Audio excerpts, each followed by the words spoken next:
السلام علیکم۔ یہ واقعہ اسلام کی تاریخ کا ایک نہایت دردناک اور سبق آموز واقعہ ہے جو حضرت عمر بن خطاب کی شہادت سے متعلق ہے۔ یہ کہانی صرف ایک حملے کی نہیں بلکہ ایک عظیم دور کے خاتمے کی داستان ہے جس میں عدل، انصاف اور مضبوط قیادت کی روشن مثالیں موجود تھیں۔ حضرت عمر بن خطاب وہ عظیم صحابی ہیں جنہیں اسلام میں فاروق اعظم کہا جاتا ہے۔ اپنے اسلام قبول کرنے کے بعد حق اور باطل کے درمیان واضح فرق پیدا کیا۔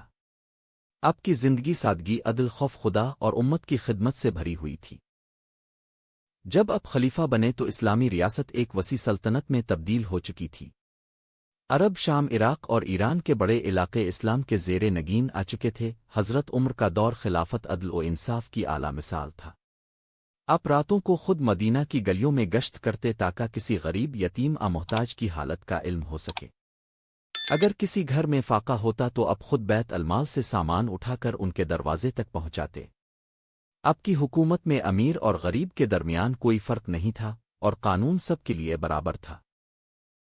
اسی دور میں مدینہ منورہ ایک پرامن اور مضبوط اسلامی مرکز تھا۔ لوگ سکون سے زندگی گزار رہے تھے، عبادت اور تجارت میں مصروف تھے۔ لیکن اس سکون کے پیچھے کچھ ایسے لوگ بھی تھے جن کے دل اسلام کی ترقی سے جلتے تھے۔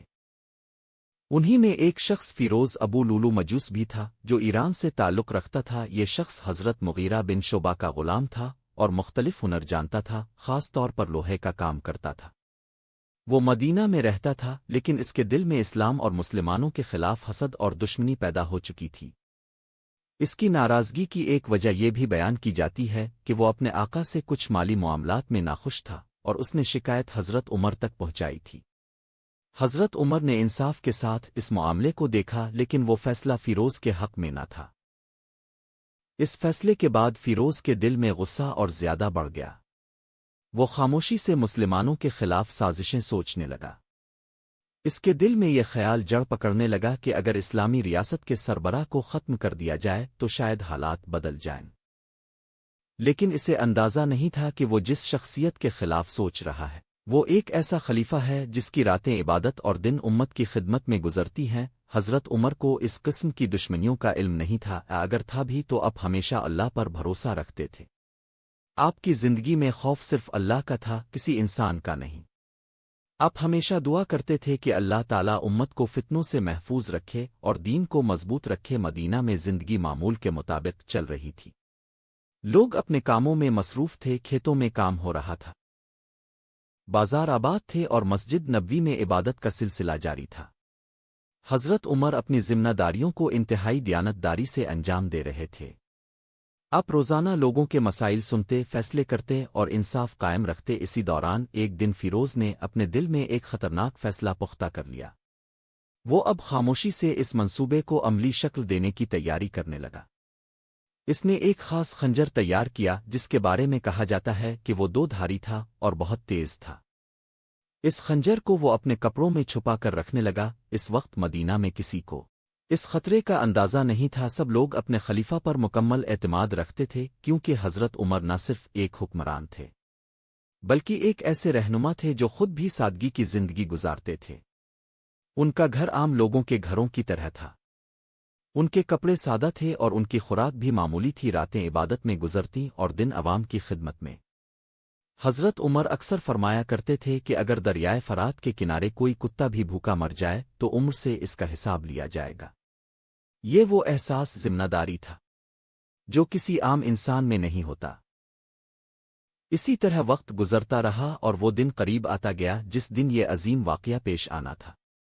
مدینہ کی فضا معمول کے مطابق تھی مگر تقدیر میں ایک بڑا امتحان لکھا جا چکا تھا۔ فجر کا وقت قریب تھا، رات کا آخری حصہ تھا اور مدینہ کے لوگ ایک نئے دن کی تیاری کر رہے تھے۔ حضرت عمر معمول کے مطابق مسجد نبوی کی طرف روانہ ہونے والے تھے، لیکن ابھی اس واقعے کا آغاز باقی تھا جس نے تاریخ کا رخ بدل دینا تھا۔ فجر کا وقت بالکل قریب تھا، رات کی خاموشی ٹوٹنے والی تھی اور اذان کی آواز فضا میں گونجنے ہی والی تھی۔ حضرت عمر بن خطاب اپنے معمول کے مطابق مسجد نبوی کی طرف روانہ ہوئے۔ اب کا انداز ہمیشہ کی طرح پرسکون تھا مگر ذمہ داری کا بوجھ اب کے چہرے سے جھلک رہا تھا۔ اب ہر دن کی طرح آج بھی امت کے معاملات، انصاف اور عبادت کی فکر میں تھے۔ جب آپ مسجد کے قریب پہنچے تو مؤذن کی آواز بلند ہو رہی تھی۔ لوگ صفیں بنا رہے تھے۔ مسجد نبوی کا ماحول عبادت، سکون اور روحانیت سے بھرا ہوا تھا۔ کسی کے وہم و گمان میں بھی نہیں تھا کہ چند لمحوں بعد ایک بڑا سانحہ پیش آنے والا ہے۔ حضرت عمر مسجد میں داخل ہوئے۔ اپنے معمول کے مطابق صفوں کو سیدھا کیا۔ آپ ہمیشہ صفوں کی درستی پر بہت زور دیتے تھے کیونکہ آپ سمجھتے تھے کہ نظم و اتحاد ہی امت کی طاقت ہے۔ اس کے بعد آپ امامت کے لیے آگے بڑھے اور نماز شروع کروائی۔ آپ نے تکبیر کہی اور نماز فجر کا آغاز ہوا۔ مسجد میں مکمل خاموشی چھا گئی۔ ہر شخص خشوع و خضوع کے ساتھ اللہ کے حضور کھڑا تھا۔ حضرت عمر قرآن کی تلاوت کر رہے تھے۔ ان کی آواز میں ایک خاص وقار اور اثر تھا۔ پورا ماحول عبادت میں ڈوبا ہوا تھا۔ لیکن اسی ہجوم میں ایک شخص پہلے سے موجود تھا جو خاموشی کے ساتھ انتظار کر رہا تھا۔ یہ فیروز ابو لولو مجوس تھا۔ اس نے خود کو لوگوں میں اس طرح چھپا رکھا تھا کہ کسی کو اس پر شک نہ ہو۔ اس کے دل میں نفرت، غصہ اور انتقام کی آگ جل رہی تھی۔ اس نے ایک تیز دھار خنجر اپنے کپڑوں میں چھپا رکھا تھا۔ جیسے ہی حضرت عمر نماز میں جھکے اور لوگوں کی صفیں مکمل طور پر عبادت میں مصروف ہو گئیں، فیروز نے اپنا موقع دیکھا۔ وہ آہستہ آہستہ آگے بڑھا۔ ہر قدم کے ساتھ اس کا دل تیز دھڑک رہا تھا، مگر اس نے خود کو قابو میں رکھا۔ ایک لمحہ آیا جب وہ بالکل حضرت عمر کے قریب پہنچ گیا۔ پھر اچانک اس نے چھپا ہوا خنجر نکالا اور پوری طاقت سے حضرت عمر پر وار کیا۔ یہ حملہ اتنا اچانک تھا کہ کچھ لمحوں کے لیے مسجد میں موجود لوگ سمجھ ہی نہ سکے کہ کیا ہوا ہے۔ حضرت عمر پر شدید وار ہوا اور اب زخمی ہو کر گر پڑے۔ اب کی زبان سے بے ساختہ ایک آواز نکلی کہ لوگ سمجھ جائیں کہ حملہ ہو چکا ہے۔ مسجد میں ایک دم افراتفری پھیل گئی۔ صفیں ٹوٹ گئیں۔ لوگ حیرت اور صدمے کے عالم میں ادھر ادھر دیکھنے لگے۔ کچھ صحابہ فوراً حملہ آور کی طرف بڑھے۔ فیروز نے اس دوران فرار ہونے کی کوشش کی اور اندھا دھند مزید حملے کرنے لگا، جس سے کچھ اور لوگ بھی زخمی ہوئے۔ لیکن آخرکار لوگوں نے اسے گھیر لیا اور پکڑ لیا۔ وہ موقع پر ہی قابو میں آ گیا۔ ادھر حضرت عمر زمین پر گر چکے تھے۔ خون بہہ رہا تھا، مگر اس کے باوجود اب کا حوصلہ اور وقار برقرار تھا۔ اپنے سب سے پہلا سوال یہ کیا کہ کیا مسلمانوں نے نماز مکمل کر لی ہے یا نہیں۔ یہ جملہ اب کی پوری زندگی کا خلاصہ تھا کہ اب کے نزدیک اپنی جان سے زیادہ اہم دین اور نماز تھی۔ صحابہ نے آپ کو سنبھالا اور فوراً مسجد سے گھر کی طرف لے جایا گیا۔ راستے میں بھی حضرت عمر ہوش میں تھے، مگر کمزوری بڑھ رہی تھی۔ اب بار بار اللہ کا ذکر کر رہے تھے اور امت کے بارے میں فکر مند تھے۔ جب آپ کو گھر لایا گیا تو مدینہ میں خبر پھیل چکی تھی کہ امیر المومنین پر حملہ ہوا ہے۔ پورا شہر غم اور پریشانی میں ڈوب گیا۔ صحابہ کی بڑی تعداد آپ کے گھر کے باہر جمع ہو گئی۔ حضرت عمر کو جب آرام دیا گیا تو کچھ دیر بعد آپ کو ہوش آیا۔ اپنے سب سے پہلے پوچھا کہ لوگوں نے نماز پڑھ لی ہے یا نہیں۔ پھر اپنے بیٹے عبداللہ بن عمر کو بلایا اور امت کے حالات کے بارے میں دریافت کیا۔ اب کی حالت دیکھ کر ہر شخص غمگین تھا، مگر حضرت عمر کے چہرے پر پھر بھی صبر اور ایمان کی روشنی موجود تھی۔ مسلسل دعا کر رہے تھے کہ اللہ امت کی حفاظت فرمائے اور دین کو قائم رکھے۔ اسی حالت میں حضرت عمر نے یہ بھی سوچنا شروع کیا کہ ان کے بعد امت کی قیادت کیسے آگے بڑھے گی۔ اپنے فیصلہ کیا کہ ایک شورا مقرر کی جائے تاکہ مسلمانوں میں اتحاد قائم رہے اور کوئی فتنہ پیدا نہ ہو۔ زخم بہت گہرے تھے اور جسم کمزور ہو رہا تھا۔ وقت تیزی سے اس طرف بڑھ رہا تھا جہاں یہ عظیم شخصیت اپنی ذمہ داری مکمل کر کے اللہ کے حضور پیش ہونے والی تھی۔ حضرت عمر کو گھر لایا جا چکا تھا۔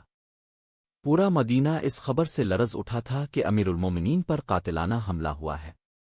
صحابہ کرام ایک ایک کر کے آپ کی عیادت کے لیے آ رہے تھے۔ گھر کے باہر ایک ہجوم تھا، مگر اندر ایک خاموشی اور غم کا عالم تھا۔ حضرت عمر شدید زخمی تھے۔ جسم سے خون بہہ رہا تھا اور کمزوری بڑھتی جا رہی تھی۔ لیکن اس حالت میں بھی آپ کا دل امت کی فکر میں تھے، اپنی ذات کی نہیں۔ جب آپ کو ہوش آیا تو سب سے پہلا سوال یہی تھا کہ کیا مسلمانوں نے نماز پڑھ لی ہے یا نہیں۔ یہ سوال سن کر صحابہ کی آنکھیں بھر آئیں کیونکہ وہ سمجھ گئے تھے کہ یہ شخص آخری لمحے تک بھی دین کو نہیں بھولا۔ حضرت عبداللہ بن عباس اور دیگر صحابہ اب کے پاس بیٹھے تھے۔ حضرت عمر نے اپنی حالت کو سمجھتے ہوئے فرمایا کہ مجھے غسل دے کر کفن کے لیے تیار کیا جائے۔ آپ کا جسم کمزور تھا مگر دل مضبوط تھا۔ آپ کو بار بار یاد آ رہا تھا کہ اللہ کے سامنے پیش ہونا ہے۔ اسی دوران اپنے بیٹے حضرت عبداللہ بن عمر کو بلایا اور فرمایا کہ دیکھو میرے قرض کا حساب کر لو، اگر بیت المال سے کچھ لینا ہے تو ادا کر دو۔ آپ اس بات پر بھی فکر مند تھے کہ دنیا سے جانے کے بعد کسی کا حق ان کے ذمہ نہ رہ جائے۔ پھر اپنے وصیت شروع کی۔ اپنے فرمایا کہ مسلمانوں کی شورا کو میرے بعد خلیفہ منتخب کرنا چاہیے۔ اپنے چند بڑے صحابہ کے نام لیے جن میں حضرت عثمان، حضرت علی، حضرت عبد الرحمن بن عوف، حضرت سعد بن ابی وقاص، حضرت زبیر بن عوام اور حضرت طلحہ شامل تھے۔ اپنے فرمایا کہ یہ سب مل کر مشورہ کریں اور امت کے لیے بہترین فیصلہ کریں۔ اپنے عدل و انصاف کی سخت تاکید کی۔ فرمایا کہ جو بھی خلیفہ بنے وہ اللہ سے ڈرے، غریبوں کا خیال رکھے اور لوگوں کے حقوق کا خیال رکھے۔ اب کی ہر بات امت کی بہتری کے لیے تھی، اپنی ذات کے لیے کچھ نہیں تھا۔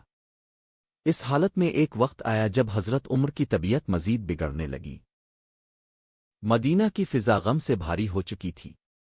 صحابہ خاموش بیٹھے تھے، کسی میں بات کرنے کی ہمت نہیں تھی۔ ہر کوئی جانتا تھا کہ ایک عظیم دور ختم ہونے والا ہے۔ حضرت عمر نے آخری بار آسمان کی طرف دیکھا اور اللہ کا ذکر کیا۔ آپ کی زبان پر آخری کلمات بھی اللہ کی حمد و ثنا کے تھے۔ پھر آہستہ آہستہ آپ کی سانسیں کم ہونے لگے۔ آخرکار وہ لمحہ آ گیا جب حضرت عمر بن خطاب اپنے رب کے حضور پیش ہو گئے۔ یہ 23 ہجری کا دردناک دن تھا۔ مدینہ میں ہر طرف گریا ازاری شروع ہو گئی۔ صحابہ کرام رو رہے تھے، بچے بزرگ سب غم میں ڈوب گئے تھے۔ حضرت عمر کی شہادت صرف ایک شخص کی موت نہیں تھی بلکہ ایک پورے دور کا اختتام تھا۔ وہ دور جس میں انصاف، عدل اور خوف خدا کی حکمرانی تھی۔ آپ کو حضرت صہیب نے نماز جنازہ پڑھائی اور آپ کو روضہ رسول کے قریب دفن کیا گیا۔ حضرت ابو بکر کے پہلو میں آپ کو جگہ دی گئی۔ یہ وہ مقام تھا جہاں دنیا کی عظیم ترین ہستیاں آرام کر رہی تھیں۔ اگر یہ ایمان افروز ویڈیو آپ کے دل کو چھو گئی ہو تو ہمارے چینل کو سبسکرائب کر کے ہماری حوصلہ افزائی کریں۔ جزاک اللہ خیر۔